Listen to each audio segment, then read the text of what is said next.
வணக்கம் சொந்தங்களே, எல்லாரும் எப்படி இருக்கீங்க? நாங்க ரொம்பவே மகிழ்ச்சியா இருக்கோம். நீங்களும் எப்போதும் மகிழ்ச்சியா, நிம்மதியா, ஆரோக்கியமா நிறைந்த செல்வங்களோட வாழணும்னு சொல்லிட்டு மனசார இறைவனை வேண்டிக்கிறோம்.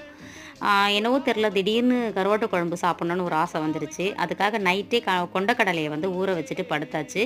காலையில எழுந்து அரிசிய ஊற வச்சுட்டு, கருவாட்டு குழம்பு வைக்க ஆரம்பிச்சுட்டேன். இந்த கருவாட்டு குழம்புன்றது சாதாரணமா அப்படியே சும்மா வைக்காம, அதோட நிறைய காய்கறிகள், இந்த மாரி ஏதாவது ஒரு பயிறு வகை, மொச்சையோ, இல்ல காராமணியோ, இல்ல கொண்டைக்கடலையோ போட்டு வச்சு பாருங்களேன், அவ்ளோ ருசியா இருக்கும்.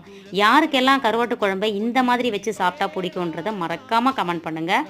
இதோட இந்த காய்கறிகள் இதெல்லாம் எடுத்துக்கும்போது உடம்புக்கு சத்தும் கூட, நாக்குக்கும் ருசியா இருக்கும், உடம்புக்கு சத்தும் கூட.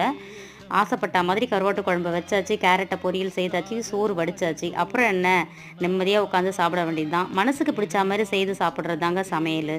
அது ஆரோக்கியமாவும் இருக்கணும், நம்ம பிடிச்ச நாவுக்கும் ருசியா இருக்கணும். வாழ்க வளத்துடன்!